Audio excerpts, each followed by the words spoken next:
మాజీపేట మండల కేంద్రంలోని ఓ రిసార్ట్లో 1992-93 SSC batch కు చెందిన స్నేహితులు ప్రత్యేక సమావేశం ఏర్పాటు చేసుకున్నారు. ఈ సందర్భంగా తూప్రాన్ మండలం మల్కాపూర్ ఆదర్శ గ్రామ సర్పంచ్గా ఎన్నికైన పంజాల ఆంజనేయులు గౌడ్, మాసేపేట ఉప సర్పంచ్గా ఎన్నికైన పశువుల వెంకటేష్ ను సహచర మిత్రుడు ఘనంగా సన్మానించారు. భవిష్యత్తులో రాజకీయంగా మరింత ఉన్నత పదవులు ఆకాంక్షించాలని స్నేహితులు ఆకాంక్షించారు. ఈ కార్యక్రమంలో స్నేహితులు మాసేపేట మండల కాంగ్రెస్ పార్టీ అధ్యక్షులు శ్రీకాంత్ నాగిరెడ్డి, మాజీ ward member Bandaru Ramulu Yadav, army Narsimhulu Saibaba Goud, Ravi Goud, Balamallaiah, Nagireddy, K Narasimhulu, Santosh Kumar Gupta, మందుల నరసింహులు తదితరులు పాల్గొన్నారు. ఈరోజు ఈ సందర్భంగా తెలియజేయనది ఏమనగా, అయితే మా యొక్క ఈ బ్యాచ్ యొక్క 10th బ్యాచ్ 92-93 బ్యాచ్ మాది. అయితే ఈ సందర్భంగా మా యొక్క స్నేహితులు, మా యొక్క ప్రాణమిత్రులు మల్కాపూర్ సర్పంచ్గా, తూప్రాన్ మండల్ మల్కాపూర్ సర్పంచ్గా ఆంజనేయులు గారు, మాసైపేట గ్రామ ఉప సర్పంచ్గా వెంకటేశం గారు గెలవడం జరిగింది.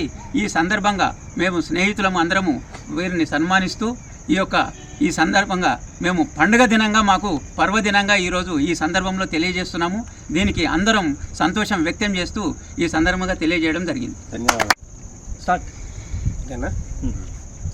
ఈరోజు 1992-93 బ్యాచ్కి సంబంధించినటువంటి 10వ తరగతి మేమంతా క్లాస్మేట్స్. నేను 6th నుంచి 10th వరకు మాసపేట జడ్పీహెచ్ఎస్ పాఠశాలలోనే విద్యను అభ్యసించడం జరిగింది. అక్కడి నుంచి మరి మేమందరం కూడా ఇంటర్మీడియట్ వేరే కళాశాలకు వెళ్ళి మరి ఈ జీవితంలో అందరం కూడా ఏదో రకంగా స్థిరపడిపోయినాము. ఈరోజు నేను అంటే గత 5 ఏళ్ల క్రితము మా అమ్మగారు ఎంపీటీసీగా గెలుపొందడం జరిగింది. అప్పట్లో నేను కూడా ఉప సర్పంచ్గా ఉన్నాను. ఈసారి మరి సర్పంచ్గా గెలవడం జరిగింది. నాతో పాటు నాతో చదువుకున్నటువంటి మన వెంకటేశం గారు ఉప సర్పంచ్గా మాసేపేట గెలుపొందడం జరిగింది. నేను కూడా సర్పంచ్గా మల్కాపూర్ గెలుపొందడం జరిగింది. ఈరోజు మా ప్రాణమిత్రులందరూ కూడా ఇక్కడ ఒక సమావేశం ఏర్పాటు చేసి, మీరు మా బ్యాచ్లో ఉన్నటువంటి వారు సర్పంచ్, ఉప సర్పంచ్గా గెలుపొందడము మాకు చాలా గర్వకారణంగా ఉందని చెప్పి ఇక్కడికి పిలిపించి మమ్మల్ని ఆప్యాయతగా మరి ఈరోజు సన్మానించడము చాలా గర్వంగా ఉంది, అభినందనగా ఉంది. మున్ముందు కూడా మా వంతు సహాయ సహకారాలు ఎప్పుడు కూడా మా మిత్రులకు ఉంటాయి.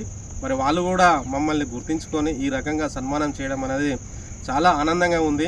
ఎక్కడ కూడా మనకు చుట్టాలు, బంధువులు, ఇంకా వేరే ఆత్మీయులు ఎంతోమంది ఉంటారు. కానీ ప్రాణమిత్రులు అనేది చాలా తక్కువ. అందులో ప్రాణ స్నేహితులు, అదేవిధంగా క్లాస్మేట్స్ అనేది చాలా ఉంటుంది. మనం ఏదైనా కష్ట సుఖాలు, బాధలు వస్తే ఎవరికి చెప్పుకున్నా తీరాయి, కానీ ఒక ఫ్రెండ్కి చెప్పుకుంటే మాత్రము అది 100% తీరుతుంది. 100% కూడా అందరు కలిసి ఆ సమస్యను పరిష్కరిస్తారనే ఉద్దేశము అందరికీ తెలుసు. మరి ఈరోజు ఈ రకంగా మాకు అందుబాటులో ఉన్న మిత్రులందరూ మమ్మల్ని పిలిచి ఈరోజు సన్మానం చేయడం చాలా ఆనందంగా ఉంది, సంతోషంగా ఉంది.